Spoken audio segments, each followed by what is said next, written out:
लिए करवा चौथ के उद्यापन में लिखा है, करवा चौथ के उद्यापन में लिखा है,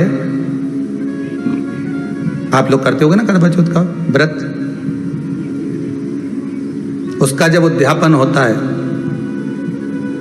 तो एक थाली में 13 जगह पर 4-4 पूड़ी रखी जाती है। आप लोगों को तो मालूम होगा, आप लोगों ने करा होगा करवा चौथ का उद्यापन। एक थाली में 13 जगह पर पूड़ी और सीरा, सीरा मतलब हलवा रखा जाता है। और रखने के बाद में उसके ऊपर एक पत्तल रखकर उस पर सुहाग का वस्त्र, साड़ी, 5 वस्त्र, सुहाग सामग्री सब उस पर रखी जाती है। और रखने के बाद में हाथ में कंकु, चावल, हल्दी लेकर, संकल्प लेकर उस थाली पर से घुमाया जाता है। कामना करी जाती है, हे चौथ माता, हे करवा चौथ, हे चतुर्थी माँ,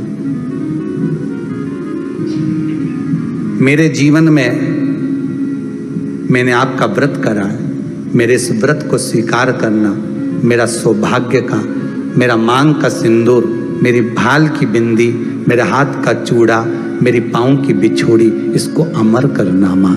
और जो ये वस्त्र मैं दे रही हूँ, इस वस्त्र को मैं जो प्रदान कर रही हूँ चौथ माता, इसको स्वीकार कर कर मेरी भी चुनरी को लाल बनाए रखना। तब उस साड़ी को, उस वस्तु को, उस सामग्री को उठाकर घर की वृद्ध सास को, जो घर में सासू होती है, उसको दिया जाता है। सास नहीं हो तो किसी सौभाग्यवती नारी को दिया जाता है। उसके बाद में आप फिर ब्राह्मणों का भोजन कराओ, बड़े प्रेम से बुलाओ और ब्राह्मण ब्राह्मणी का भोजन कराओ। अब आज के ज़माने में जो करवा चौथ का उद्यापन होता है, उसमें जब समाज की माताएं उद्यापन करती है तो केवल स्त्री को भोजन करा देती है, पुरुष को नहीं कराती। पर करवा चौथ के उद्यापन में लिखा है कि ब्राह्मण का भोजन होना चाहिए, उसके साथ सौभाग्यवती नारी आए, उसकी पत्नी। पर अपन ने तो सोचा कि चौथ माता का उद्यापन है तो केवल स्त्री को खिला दो, उद्यापन का पूर्ण फल मिल जाएगा। नहीं, उसका सुख नहीं है, उसका आनंद नहीं है।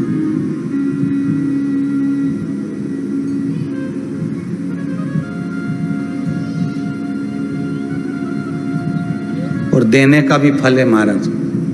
करवा चौथ का उद्यापन करो तो भोजन करने उसको बुलाओ जो अपने घर का हो, उसको उद्यापन में नहीं गिनो।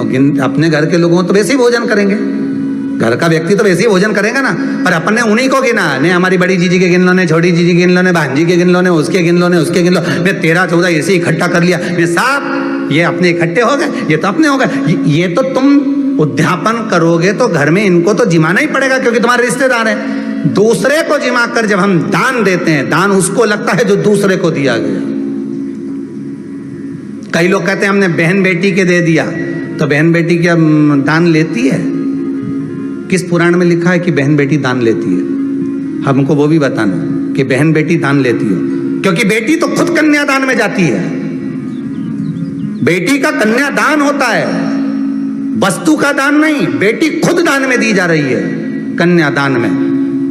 बेटी कभी दान नहीं लेती महाराज, बहन बेटियां कभी दान नहीं लेंगी। और बहन बेटियों को कह भी देना चाहिए, अगर भाभियों बोले कि हमने जीजी को दान है, दान मान नहीं ले रहे हैं। देना हो तो ठाट से हमारा हक दे रही हो। हम साल भर में आते हैं तो राखी पे साड़ी दे रही हो, ये हमारा हक है, क्योंकि हमारे मकान में रह रही हो, हक दे रही हो, दान नहीं। दान देना है तो पंडित जी के दो, दान देना है तो ब्राह्मण को दो, गौ माता को दो। हम दान नहीं ले रहे, हम अपना हक मांग रहे हैं। ऐसे नहीं दोगी तो काले कोट वाले भैया से लिवाएंगे, हमारा कहीं जाए। तुम तो दान दो बस। अब तुम क्यों नहीं, तो तुम, हम तो दान दे रहे हैं, बहन बेटी के दान दे रहे हैं, तो बहन बेटी कोई दान ले क्या? बहन बेटी के कहीं पड़े तुमसे दान मांगे? इतना बहुत तो वो खुद दान करिया है, कई दान ले भाई। वो तो हक ले रही है, दान नहीं, दान नहीं मांग रहे।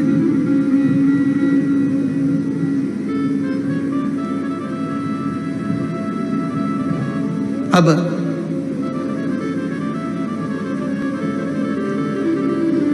वस्त्र दिया, सिंगल नहीं, एक नहीं, 2 प्रदान करो, 5 दो। भाग दिया, करवा चौथ का जब उद्यापन करो तो आप चौथ माता से विनय कर निवेदन करो।